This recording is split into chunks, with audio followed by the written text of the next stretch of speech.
राधे भाई लोग, कैसे हो आप लोग। मैं ऐसे करता हूँ कि आप लोग अच्छी और स्वस्थ होंगे और ब्रह्मचर्य का पालन कंटिन्यू करते होंगे। तो भाई लोग, आज की इस वीडियो में मैं आप लोग को एक भाई का बहुत बड़ा घबराहट भरा कमेंट आया है। भाई बहुत ज़्यादा डर रहा है। और वो भाई का कमेंट आया कि 22 साल पहले से सर 22 साल एज हो गई है और उनका बॉडी में काफ़ी ज़्यादा प्रॉब्लम हो रहा है और उनका ब्रह्मचर्य पालन से रिकवरी नहीं मिल रहा है। वो लगभग 3 सालों से ब्रह्मचर्य कर रहे हैं, फिर भी उनको थोड़ा भी लाभ नहीं मिल रहा है और वो बहुत ज़्यादा डर घबराहट का ज़िंदगी जी रहे हैं। तो भाई का मैं आज रिप्लाई देने वाला हूँ, भाई को समझाने वाला हूँ कि वो कहाँ पर गलतियाँ कर रहे हैं और किस कारण से ये गलतियाँ करने पर उनको परिणाम मिल रहा है, भाई दुष्परिणाम मिल रहा है। तो भाई का कहना है कि मैं ब्रह्मचर्य तो कर रहा हूँ, बट मेरा नाइट फॉल भी होता है 2-3 बार और मेरा महीना में 1-2 बार ब्रह्मचर्य भी टूट जाता है।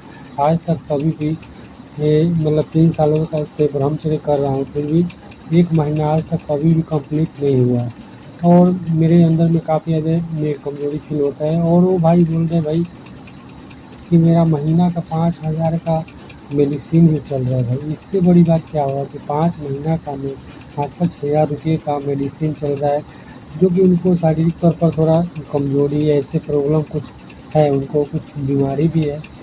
फिर भी भाई उनको वो दवा का भी लाभ नहीं मिलता है, जिस कारण से ब्रह्मचर्य वो नष्ट कर रहे हैं। तो कोई भी दवा का भी लाभ नहीं मिलता है।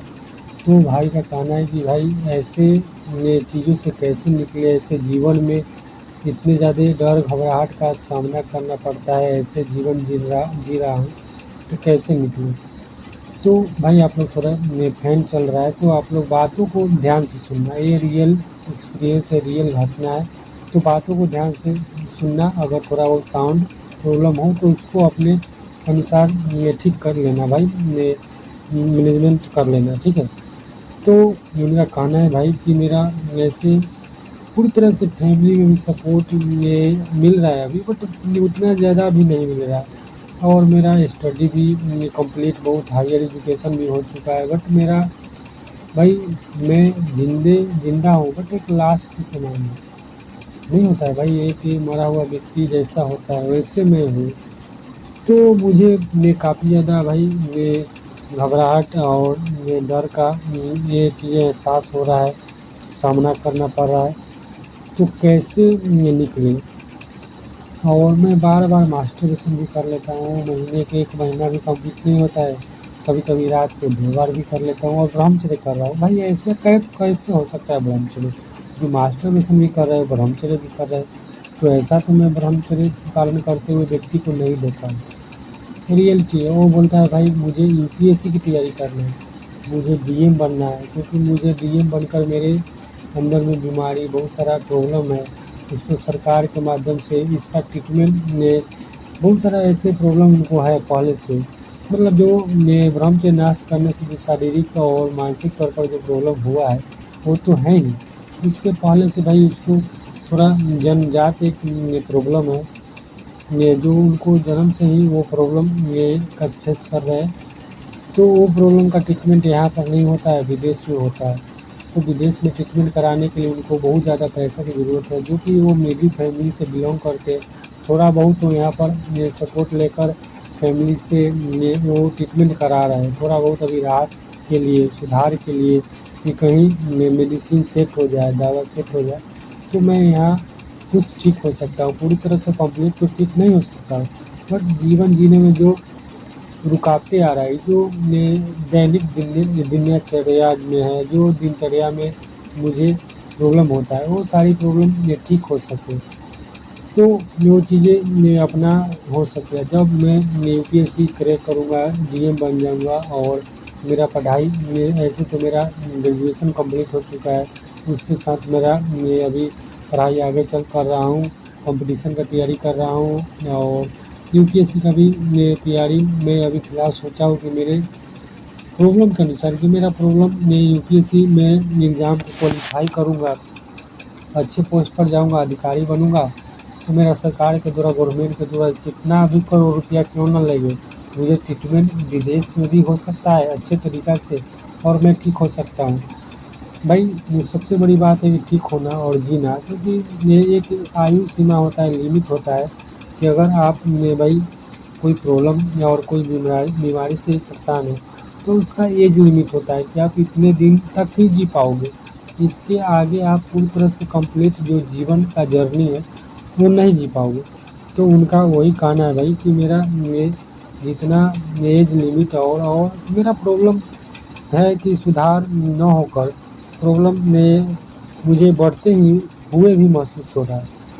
तो ऐसे कंप्लीट रिकवरी के लिए भाई कंप्लीट प्रॉब्लम ये ठीक करने के लिए तो मुझे विदेश ही जाना पड़ेगा। इसके लिए तो मैं कहीं भी सोशल मीडिया से भाई चीज़ें रिक्वेस्ट करूँ, कहीं कहीं भी बड़े बड़े एक्टर के पास जाऊँ तो थोड़ा बहुत हेल्प कर सकते हैं। बट बड़ी बड़ी ये आपको पैसे की ज़रूरत है, बहुत करोड़ों की आपका इलाज है, तो मदद नहीं कर सकते, वो आपको एफोर्ड नहीं कर सकते।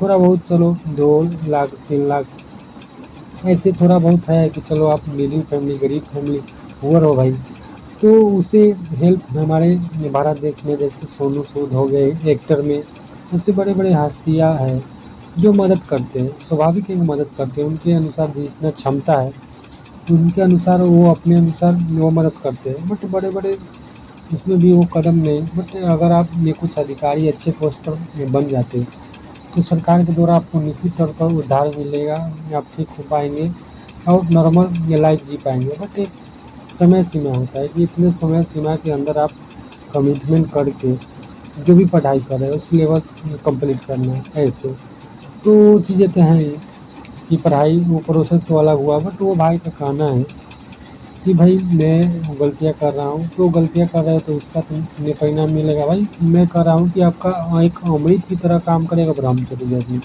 ब्रह्मचर्य एक ऐसा जर्नी है जो आपको जीवन में अमृत की तरह लाभ दिखेगा। क्योंकि आपको भाई मान लो कि 2-3 बार नाइट क्लब होने जा रहा है, मास्टरबेशन कर रहे हो, तो भाई आपको तो नुकसान ही नुकसान मिल रहा है। ब्रह्मचर्य कहाँ फ़ायदे मिलेगा भाई। 3 साल कर लो, 4 साल, 6 साल, ऐसे ऐसे में आपका जीवन निकलते जाएगा, समय निकलते जाएगा। 22 साल हो गए, 23 साल हो गए, भाई आपको बोलते हैं कि मेरा रिलेशन में भाई मुझे फ़ोन आते रहता है कि ये मुझे ये भाई ये आना है, कोई भी मैरिज हो, कोई भी फेस्टिवल हो, मैं रिलेशन में नहीं पहुंच पाता हूँ, मुझे काफ़ी ज़्यादा डर घबराहट होता है। और कोई हमारे घर पर कोई रिलेशन का आने का बोलता है कि मैं आऊँगा, तो मुझे काफ़ी ज़्यादा डर घबराहट होने लगता है कि भाई ये मेरे घर पर वो आ रहे हैं। ये तो मुझे ये काफ़ी ज़्यादा कॉन्फिडेंस नहीं आता है, डर घबराहट होते रहता है। और कभी कभी ऐसे थोड़ा थोड़ा थोड़ी थोड़ी बातों से मुझे ओवर थिंकिंग होने लगता है और डर घबराहट होता है। तो मैं चाहता हूँ कि भाई मुझे जीवन में कैसे निकल पाऊँ। तो मैं कहूँगा भाई कि आप तो निकलना मुश्किल है, आप तो पहले ब्रह्मचर्य करो, कभी भी 1 महीना कंप्लीट नहीं किए हो भाई। 1 महीना करके देखो भाई, मेरे लिए, अपने पेरेंट्स के लिए, माता पिता के लिए भाई। हज़ारों का दवा अभी भी प्रेजेंट में खा रहे हैं, उसके लिए कम से कम करो भाई। जीवन नहीं कर रहे उसका मैं मम्मी भी बोलती है, वो ये बोल रहा था लड़का कि मेरी मम्मी बोलती है कि भाई अगर तुम मुर्दे के समान बैठे हो, तुम्हें मक्खी भी देह पर लाएगी तो वो भी नहीं भगा पाओगे, जैसा तुम्हारा कंडीशन होते जा रहा है। मैं क्या कर सकता हूँ, तुमको हेल्प कर रहा हूँ, इलाज करा रहा हूँ।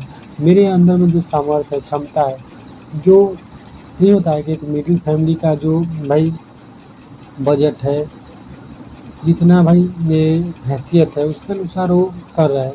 वो भाई में भी सबसे बड़े है। हर चीज़ का जिम्मेवारी तो छोड़ो यार, पहले तो अपने ज़िंदगी को सुधार लो। जिम्मेवारी छोड़ो कि मुझे जिम्मेवारी है, जिम्मेवारी क्या है भाई, तुम रहोगे ही नहीं दुनिया में तो जिम्मेवारी क्या लोगे। पहले खुद को ठीक करो भाई, ये खुद अपने आप को ठीक करो। जिम्मेवारी तो ये बात की बात है और जिम्मेवारी तो अलग की बात है। पहले खुद ठीक हो जाए, पहले खुद अपने जीवन में भाई जो प्रॉब्लम है, जो फेस कर रहे हो, जो परेशानी तुमको आ रहे हैं, उसको पहले ठीक करो। तभी जाकर भाई अपने कमिटमेंट हो, बातों पर भाई आप निकल पाओगे, तो वो चीज़ें अलग है। पहले भाई खुद को जीना सबसे ज़रूरी है। अगर आप जीवित रहते हो, ज़िंदा रहते हो भाई, तो कुछ ना कुछ करके भाई मेरी फैमिली को रिस्पॉन्सिबिलिटी जिम्मेवारी है वो चीज़ें हैंडल कर पाओगे। थोड़ा बहुत मान लो कि अगर पैसा भी नहीं है तो थोड़ा बहुत एक दुकान खोल कर थोड़ा बहुत इनकम करके भाई ज़िंदगी जी सकते हो। या थोड़ा बहुत आपके पास खेत है तो वो भी खेती करके जीवन जी सकते हो। बट निश्चित रूप से हमें ठीक होना सबसे बड़ी एक जिम्मेवारी है। ज़िम्मेदारी घर का नहीं है। ठीक होना सबसे बड़ी ज़िम्मेदारी मैं कहूँगा कि भाई आपको है, और उससे पहले विचारों को बदलना पड़ेगा, सोच को बदलना पड़ेगा भाई, तभी जाकर भाई आप निकल पाओगे, ठीक हो पाओगे और ऐसे-ऐसे बड़े क्रिएटिविटी कर पाओगे जीवन में भाई। अभी बोल रहे भाई कि मैं पढ़ाई भी करता हूँ, अभी जाता हूँ तो देखो भाई बहुत सारे लोग खेलते रहते हैं, रनिंग करते रहते हैं, मुझे देखकर लगता है कि मैं भी कर सकता हूँ, मैं कर सकते थे, बट मेरे अंदर में वो ये सामर्थ्य नहीं बचा, मेरे अंदर में बॉडी में वो ताकत ही, एनर्जी ही नहीं रहती। तो वो चीज़ें हैं भाई कि मैं वो काम कर पाऊँ, और देखकर भाई मुझे भी ये दुःख होता है कि भाई मैं भी इस काम को, इस एक्टिविटी में भाग ले सकता था। बट मैं जाता हूँ मुर्दे के समान भाई, देखते हैं मुझे चलते हुए, मुझे ये मेरे बॉडी में भी थोड़ा बहुत ये बैलेंस का भी प्रॉब्लम है। तो वो चीज़ें ओवरऑल ये उनको प्रॉब्लम ही प्रॉब्लम है जीवन में, बट वो सुख में भोगना नहीं छोड़ेंगे। थोड़ा बहुत वो इंटरेस्ट के लिए, ये थोड़ा बहुत भाई उनको मज़े आए, ये अच्छा फ़ील हो, उसके लिए भाई उनको वो चीज़ें ने नहीं छोड़ना है। तो सोच लो भाई कि आप ने किस ये मुद्दे की जीवन जी रहे हो भाई। बहुत बड़े-बड़े सपने हैं, बड़े-बड़े ये चीज़ें को करना चाह रहे हो, तो गलत